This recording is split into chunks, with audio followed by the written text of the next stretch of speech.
कहानी स्टार्ट होती है एक पागल खाने को दिखाते हुए। वहाँ पर कई ज्यादा पागल रहते थे। एक रूम में एक पागल दीवार पर कोई मैप बना रहा होता है, लेकिन अचानक से वो मैप ड्रॉ करते करते उसकी मौत हो जाती है। वो वहाँ से गिर जाता है। तभी वहाँ पर एक आदमी आता है और ये वही आदमी होता है जो कि इस पागल से मैप बनवा रहा था। ये इसलिए सिटी का मैप बनवा रहा था क्योंकि किसी को ढूंढना चाहता था। फिर सीन चेंज होता है और हम एक लड़के को देखते हैं जिसका नाम माइक होता है। उसकी एक क्लासमेट होती है जिसे वो पसंद किया करता था और आज उसके साथ माइकल की पार्टी होती है। ये बात आज तक उसने अपने क्लासमेट को नहीं बताई थी कि वो उसे पसंद करता है, क्योंकि वो काफी ज्यादा शाय होता है। वो हमेशा उसकी पिक्चर्स और वीडियोस बनाता रहता और बाद में उनको देखता। एक दिन हम देखते हैं कि इनके स्कूल में एक पुलिस ऑफिसर आती है और वो इनको बताती है कि आप लोग भी जानते होंगे कि आपका एक क्लासमेट मिसिंग है और वो काफी दिनों से नहीं मिल रहा। और ये पुलिस ऑफिसर जो यहाँ पर आई होती है ये कोई और नहीं बल्कि माइकल की मामा होती है। माइकल अपनी क्लास में ही होता है, तभी उसकी नोज से खून आने लगता है, यानी उसे नोज ब्लीडिंग होने लगती है। वो फौरन से वॉशरूम जाता है, लेकिन उसके स्कूल के बच्चे उसे बहुत तंग किया करते थे। वो उसे यहाँ भी तंग करने लगते हैं क्योंकि वो बहुत ज्यादा इनोसेंट होता है और उसे बात भी ठीक से करनी नहीं आती। तभी तो वो अपनी क्लासमेट के सामने भी कन्फेशन नहीं कर पाता था और जो कोई भी उसे तंग करता वो खुद को डिफेंड ही ना कर पाता। वो इस चीज से काफी तंग आ चुका था। वो दिल ही दिल में सोचता कि काश कोई ऐसा दिन आए कि मैं इनको अच्छा सबक सिखाऊं, लेकिन उसमें इतना करेज नहीं था कि वो कुछ कर पाता। माइकल आज रात के लिए काफी एक्साइटेड होता है क्योंकि मैंने आपको बताया ना कि उसके क्लासमेट के घर आज पार्टी होती है। वो पार्टी में जाने के लिए काफी खुश होता है। वो एक कॉस्ट्यूम शॉप में जाता है जहाँ पर वो डिफरेंट कॉस्ट्यूम्स देखने लगता है, लेकिन तभी वहाँ पर एक छोटा बच्चा उसे कहता है कि मैं तुम्हें एक सुपर हीरो कॉस्ट्यूम देता हूँ, ये एक चाइनीज कॉस्ट्यूम है। तो माइकल कहता है अच्छा, तो इसे पहन के मैं अच्छा लगूंगा? तो वो बच्चा कहता है हाँ, अच्छे भी और तुम में पावर्स भी आ जाएंगी। माइकल उसको मजाक समझते हुए घर आ जाता है। वो अपने साथ वो कॉस्ट्यूम भी घर ले आया था, लेकिन घर आकर वो काफी उदास होकर सोफे पर बैठा होता है। तो उसकी मॉम आकर पूछती है क्या हुआ मेरे बेटे को? तो माइकल कहता है मामा, कॉस्ट्यूम तो मैं ले आया हूँ, लेकिन पार्टी में बच्चों ने बहुत अच्छे अच्छे कॉस्ट्यूम्स पहने होंगे और मेरा कॉस्ट्यूम देखें। तो उसकी मामा कहती है कि जैसे तुम हो वैसे ही बन के रहना, कभी भी किसी दूसरे की कॉपी मत करना, वरना तुम्हारे अंदर जो अपनी अच्छाइयाँ हैं वो भी दब के रह जाएंगी। मेरा बेटा तो सबसे प्यारा लगेगा। इनफैक्ट माइकल के फादर इस दुनिया में नहीं थे, तो माइकल की मदर उसे बहुत प्यार किया करती थी, लेकिन माइकल फिर भी उन्हें मिस किया करता था कि अगर मेरे फादर जिंदा होते तो जो बच्चे मुझे तंग करते हैं उन्हें सबक सिखा देते। अब रात का टाइम आ चुका होता है और माइकल रेडी होकर उस पार्टी में जाता है। अब वहाँ पर सारे बच्चे उसे तंग करने लगते हैं कि हम जानते हैं तुमने अपने सेल फोन में उस लड़की की पिक्चर्स और वीडियोस रखी हुई हैं, तुम उसे पसंद तो करते हो, लेकिन ये क्या बात हुई, तुम सीक्रेटली उसकी पिक्चर्स लेते हो, उसे पता चलेगा तो उसे कितना बुरा लगेगा। इसी के साथ उस लड़की की पिक्चर्स और वीडियोस उधर चला देते हैं, जिसे देखकर उस लड़की को काफी ज्यादा गुस्सा आता है और वो माइकल पर गुस्सा होने लगती है। माइकल खुद को वॉशरूम में बंद कर लेता है और बाहर से बच्चे उसे कह रही होती हैं क्या हुआ, तुम डर गई हो? ओहो, बेचारा एक लड़की से डर गया। अब माइकल इन लोगों के सामने नहीं जाना चाह रहा होता क्योंकि बाहर के बच्चे काफी बदतमीज होते हैं। वो अंदर ही शीशे में देख के खुद से बात करने लगता है कि उस बच्चे ने कहा था कि ये कॉस्ट्यूम पावरफुल है। तो कॉस्ट्यूम क्या पावर है तुम्हारी? क्या तुम मुझे इस वक्त गायब कर सकते हो? इसी के साथ लाइट ऑफ होती है और जैसे ही लाइट दोबारा ऑन होती है तो माइकल वाकई में गायब होता है। वो इनविजिबल बन चुका था। अब हम देखते हैं कि माइकल की रूटीन क्या होती है। वो सुबह उठता है और जब ब्रश करता है तब हमें पता चलता है कि वाकई में अब ये इनविजिबल बन चुका है। माइकल इस चीज को लेके काफी खुश भी होता है और वो कहता है कि मुझे हेल्प मिली है, अब मैं जब चाहे अपनी क्लासमेट से बदला ले सकता हूँ। माइकल अब स्कूल जाने लगता है, लेकिन दूर एक आदमी खड़ा होता है जिसने ब्लैक ग्लासेस लगाए होते हैं। वो उसको नोट कर लेता है। फिर अब माइकल तो क्लास में चला जाता है, लेकिन वो किसी को नजर नहीं आ रहा होता, तो इस चीज का काफी फायदा उठाता है। वो टीचर पर मस्टर्ड इंक गिरा देता है और टीचर को लगता है कि वो वहाँ बैठे किसी बच्चे ने गिराई है, तो वो उसको क्लास से बाहर निकाल देती है और अपने इनविजिबल होने का फायदा उठा के वो बाकी लोगों से भी बदला लेता है।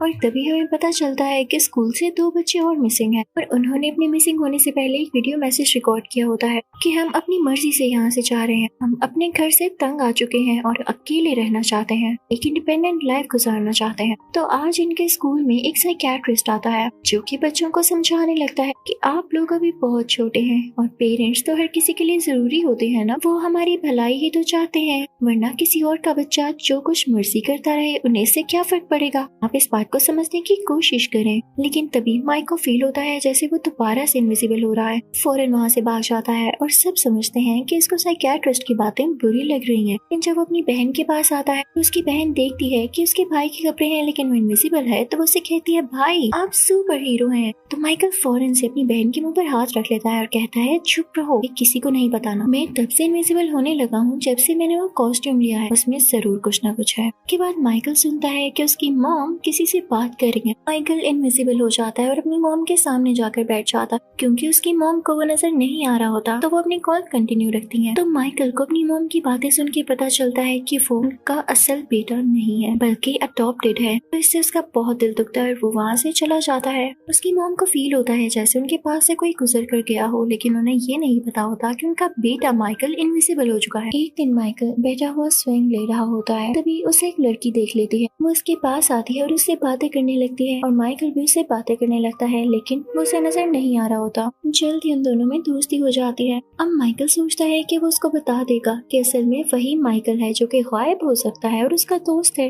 लेकिन इससे पहले कि वो उसे बताने चाहता तो रोड पर कोई आदमी उसे किडनैप कर लेता है। माइकल बहुत कोशिश करता है उस लड़की को बचाने की, लेकिन उसे नहीं बचा पाता। अब हम देखते हैं कि उस लड़की की आंख खुलती है एक ऐसी जगह पर जहाँ उसके इर्द गिर्द कुछ लोग होते हैं और उसकी बॉडी को, उसके मुंह को चेक कर रहे होते हैं, ये पता लगाने के लिए कि कहीं ये वो बच्चा तो नहीं जो इनविजिबल है। क्योंकि इन लोगों को उसके जेंडर तक का नहीं पता होता, ना ही ये पता होता है कि वो है कौन। जब इन लोगों को यकीन हो जाता है कि इस लड़की के पास कोई पावर्स नहीं और इसकी जगह कोई और है इनविजिबल पर्सन, तो इस लड़की को बाकी दोनों बच्चों के पास छोड़ देते हैं जिन्हें पहले भी इसी एक्सपेरिमेंट के लिए यहाँ पर लाया गया। उस तरफ माइकल सोचता है कि जल्द से जल्द वो इनविजिबल होकर उस लड़की को बचाने जाए, लेकिन जैसे ही वो अपने कॉस्ट्यूम पहनने चाहता है तो देखता है कि उसकी मॉम ने उसे धो दिया है और उसमें अब वो पावर नहीं रही। तो वो अपनी मॉम से कहता है कि आप तो यही चाहती थी मैं कभी आगे ना जाऊँ, कभी अपनी मर्जी ना करूँ, वैसे भी आप तो मेरी रियल मॉम भी नहीं। और ये कह के वो काफी तेजी से साइकिल चलाते हुए समंदर के किनारे आ जाता है। उसकी मॉम पीछे से काफी सैड हो जाती है। अब समंदर पर माइकल को वही आदमी मिलता है, ब्लैक गॉगल्स वाला आदमी, जो कि हमने पहले देखा।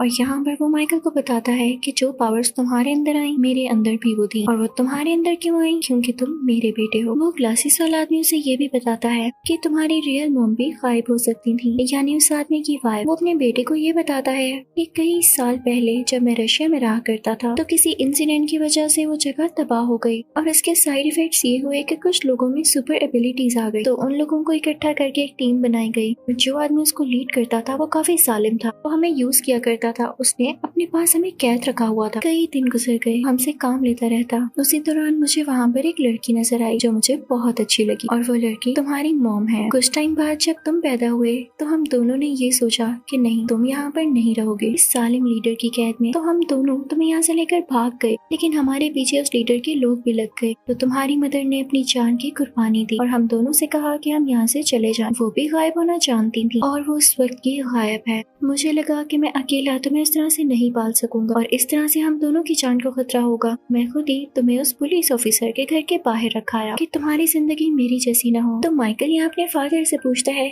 यानी ये पावर्स मेरे कॉस्ट्यूम में नहीं, मेरे में पहले से ही थी? तो उसके फादर कहते हैं हाँ मेरे बेटे, तुम्हें ये पावर्स हमसे मिली हैं।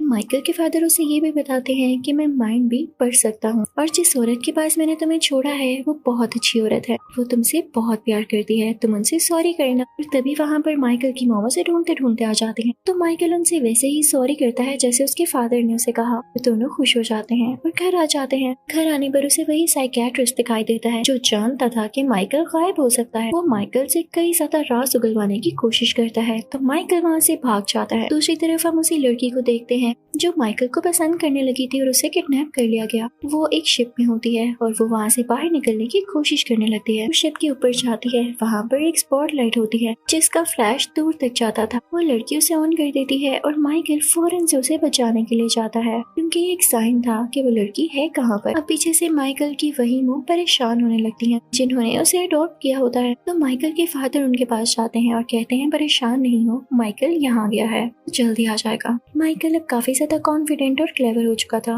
वो शिप में जाते ही सब लोगों को बड़े आराम से दूर कर देता है और अपनी उस दोस्त को बचा लेता है। तो वो लड़की कहती है कि मुझे और भी लोगों को बचाना है। माइकल उसे गन देता है कि ये तुम अपनी सेफ्टी के लिए अपने पास रख लो, लेकिन वो लड़की उल्टा माइकल पर ही गन पॉइंट कर लेती है। माइकल बहुत हैरान होता है और सोचता है कि हो ना हो इस लड़की के पीछे किसी और का हाथ है और ये अप्रेस्ड है, किसी ने इसको ऐसा करने पे फोर्स किया होगा। बात वाकई इससे कुछ मिलती जुलती थी। जब माइकल थोड़ी रिसर्च करता है तो उसे पता चलता है कि वहाँ पर एक बूढ़ा आदमी है जो कि पैरालाइज्ड होता है, लेकिन उसके पास एबिलिटी थी उन लोगों को कंट्रोल करने की जिससे वो एक बार टच कर ले। उसने साइकियाट्रिस्ट को भी और इस लड़की को भी कंट्रोल कर रखा था माइकल के अगेंस्ट। वो बूढ़ा आदमी सबमरीन को पानी के अंदर ले जाता है क्योंकि वो माइकल को किसी और कंट्री ले जाना चाहता था। और जब तक माइकल की मॉम और उसके फादर वहाँ पहुँचते हैं तो वो लोग माइकल को ले जा चुके होते हैं, लेकिन तभी माइकल अपनी पावर्स का बहुत अच्छा यूज करता है और वहाँ सारी चीजें डिस्ट्रॉय करके उस बूढ़े आदमी को एक रूम में बंद कर देता है। खुद वहाँ से अपनी दोस्त को लेके बाहर आ जाता है। उसकी मॉम ये देख के बहुत खुश होती है और जैसे ही माइकल बाहर आता है तो वहाँ पे और भी लोग होते हैं। माइकल उनके सामने ही गायब हो जाता है। तो माइकल के फादर आते हैं और उससे कहते हैं कि बेटा तुम्हारे पास एबिलिटी जरूर है, लेकिन हमें ये दुनिया से छुपानी होती है जैसे मैंने छुपा रखी है। तुम आइंदा ख्याल रखना कि पब्लिक में ये एबिलिटीज यूज ना करना और बिल्कुल नॉर्मल इंसान की तरह एक्ट करना, तुम्हारी जिंदगी आसान हो जाएगी। इसी के साथ उसके फादर आगे बढ़ते हैं और हर किसी की मेमोरी इरेज कर देते हैं कि उन्होंने कुछ देखा ही नहीं। जब सबकी मेमोरी वापस आती है जो कि इस मोमेंट और इस इंसिडेंट से पहले की होती है, तो उन लोगों को ये तो पता होता है कि वो सारे मिसिंग बच्चे किडनैप हो चुके थे। अब ये लोग ये अस्यूम करते हैं कि माइकल की मदर जब उसे बचाने गई थी तो क्योंकि वो बहुत अच्छी पुलिस ऑफिसर हैं तो उन्होंने बाकी बच्चों को भी बचा लिया और सब बच्चे सब लोग उनको प्रेज करने लगते हैं। फिर अगले दिन हम देखते हैं कि माइकल एक नॉर्मल स्टूडेंट की तरह अपने स्कूल वापस जाता है। वहाँ पर बच्चे उसे फिर से तंग और बुली करने लगते हैं। तब क्योंकि उसमें काफी कॉन्फिडेंस था तो उन बच्चों से कहता है कि बेहतर होगा कि मुझे तंग ना करो, और वो बच्चे उसका ऐसा जवाब सुन के काफी हैरान रह जाते हैं। अब मूवी के लास्ट सीन में हमें ये दिखाया जाता है कि माइकल की रियल मॉम अभी भी जिंदा होती हैं और माइकल की एक छोटी बहन भी। तो माइकल के फादर ने उन दोनों को अलग अलग जगह पर छोड़ा ताकि ये लोग सेफ रह सकें। माइकल की मॉम अब माइकल की बहन को ढूंढ रही होती है, जिसके साथ ये मूवी यहीं पर एंड होती है।